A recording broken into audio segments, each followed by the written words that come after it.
So this was brought to my attention on a few Red Wings forums. I was kind of just circling around, seeing what's being talked about, and eventually I stumbled upon the David Pagnotta fourth period trade watch list of 2024. This is the top 25 names listed as trade candidates on Pagnotta's website. I'll leave a link in the description if you want to go ahead and read this yourself. This article is recent as of January 28th, so a lot of these names are up to date, a lot of current event stuff in regards to trade candidates and trade destinations. But because this is a Red Wings-centered video, what I wanted to do was go over the three names that are mentioned in this list that have Detroit labeled either as a suitor or as a tradee. You already know some of them from the title and from the thumbnail, but we're starting this video off by going over the guy on Detroit already who is listed on this list. It's the 24th overall name on the list, Jonathan Berggren of the Red Wings. As the fourth period's David Pagnotta first reported about in early December, the Wings have been dangling Berggren as trade bait and seem willing to move him in the right deal. His ELC expires after this year. Teams reportedly linked include the Montreal Canadiens and the Ottawa Senators. Now, we did make a video already talking about Berggren and the Canadiens link. We still need to explore what's going on with Ottawa, but I guess as this particular video goes along, we can dive into that more so.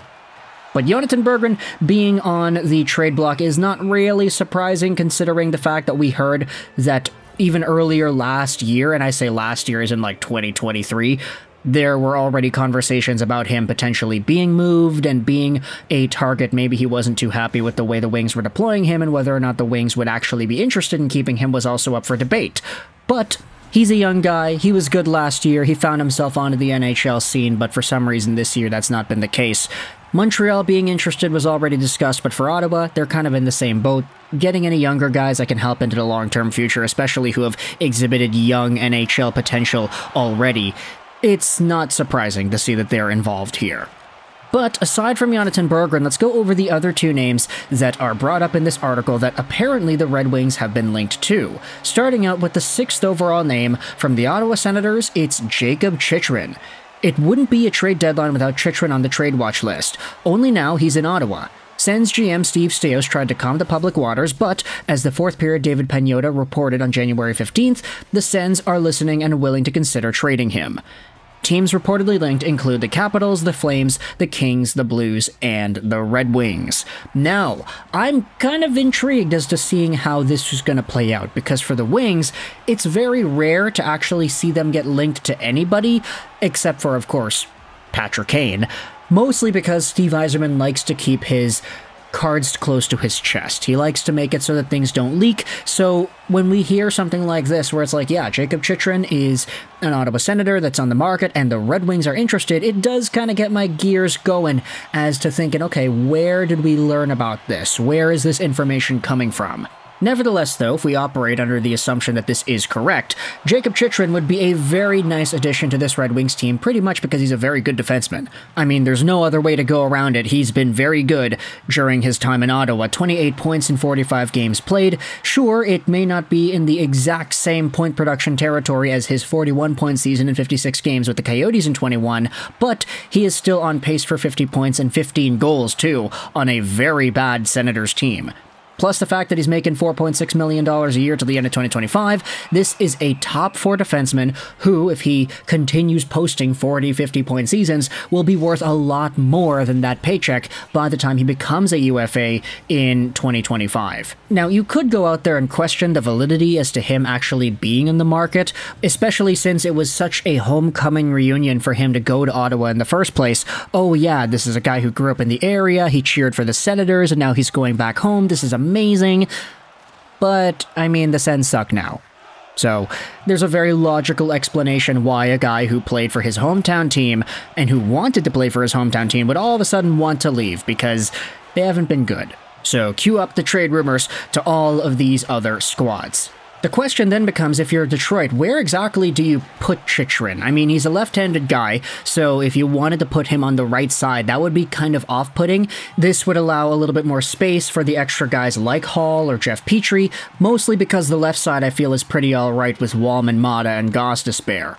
If you wanted to swap around 7 defensemen during a game, have Petrie and Hall rotate around, that would actually be pretty alright too. But if you wanted to force Jakob Chychrun onto your left side, I mean, I think it would be a little bit overkill, would it not be? Wallman, Gostisbehere, and Chychrun all splitting the load when you have 2 other guys on the weaker right side, other than Moritz Seider. I mean, it could be a little bit of a fit. I feel like Chychrun is versatile enough to be able to play the right side. We know there are left-handed D who are capable of doing that. Just a question as to whether or not Chychrun would fall into that category. But if you wanted to try it, I mean, if you told me that Chychrun playing on his offside would be better than Petrie and Hall, then I'd be like, okay, yeah, that makes sense. He's just that good already on the left, so translating that should not be the most difficult decision in the world. But we also have ourselves another conversation to have about a different player that the Wings apparently would want. Take a look at the 13th overall name on the David Pagnotta 4th period trade watch list. It is Frank Vatrano of the Anaheim Ducks. He will draw interest from contenders looking for more goal scoring. He's on pace for a career year offensively and is signed through the 24-25 campaign. His price tag will be high and the Ducks are in no rush to move him, but teams will continue to call. Teams linked are the Red Wings and the Islanders. Now for Vatrano, if you've been paying attention to like fantasy hockey, you'll probably have this guy on your radar in some respect because he has been on fire this year for an Anaheim Ducks squad that has not been great. This season, Frank Vatrano has 21 goals in 49 games played, on pace for 35 total goals. He's also on pace for 58 points. He's been such a stud this year at a cheap cap hit of $3.6 million a year at 29 years old that if you really wanted to capitalize on the goal scoring this year, as well as whatever goal scoring prowess you'd get out of him next year, then this could be the year to go out there and do that. Get that trade done. Get this player onto your team. He's not going to get any younger. He's 29, so there's certainly a good profile here for a player who, in the now, is a top-tier scorer. I mean, 58 points on the Anaheim Ducks would say it all, wouldn't it? And if you wanted to slot Vatrano and his left shot into the top 6, I mean, there's a spot there if you really wanted to break up Robbie Fabry and wanted to move somebody else down. Maybe you don't want to mess with that third line. Rasmussen, Kopp, and Fischer have been pretty good as of late, but then again, do you want to remove a guy like Daniel Sprong from the bottom of the lineup too? There are a lot of conversations to be had about the Red Wings and their scoring, but if Frank Vatrano is indeed added, I mean, he would be better than most of the guys in terms of overall point production by itself. So it's not a matter of whether or not he'd crack the lineup, it's more of a matter of who he'd replace. And then you also have to talk about Patrick Kane, because when he comes back, all of a sudden you're repeating this entire conversation over again.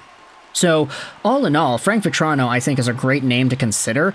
The question is, what would the trade price be? Because he's been so good in Anaheim, I'm not really too sure. It would be cheap. Like, you can't go out there and just say, oh yeah, Jonathan Berggren for whomever. Like, just toss it out there. It's not really that simple. For Vatrano, though, if you wanted to say that he'll be added as depth scoring with the Red Wings, that could also be a pretty good way to maneuver this as well. Keep some of the top guys together, keep DeBrincat and Kane back, of course, when Kane is healthy, and then try to shuffle everything around so you get more scoring throughout the lineup. For the Red Wings heading into the postseason, though, of assuming they make the wild card, this could be a pretty good set of acquisitions if you wanted to force their hand. Vatrano also has playoff experience. He went on that run with the Rangers in 21-22. He had 13 points in 20 games played when the Rangers made it to the third round. So definitely a good skill set, good all-around package of experience. He's played up and down lineups. He's gotten the goals. He's been important on different teams. So let me know your thoughts in the comment section below if Frank Vatrano from the Anaheim Ducks is a guy that you think the Red Wings should be targeting, as well as Jakob Chychrun as well. Comment section is your floor. Let me know your thoughts on each of these guys, as well as the Jonathan Berger trade rumors too. I'll leave a link in the description if you want to go ahead and see the entire trade list, because there are a whole bunch of names and a whole bunch of teams linked. Pagnotta goes out there and summarizes it all. I think we're mostly familiar with his format, but either way, what are your thoughts on these Detroit Red Wings trade rumors and targets? Do you like Chychrun? Do you like Vatrano? Do you not like Berggren? What's the deal here? Let me know your thoughts in the comment section below. I hope you enjoyed this video. And bye.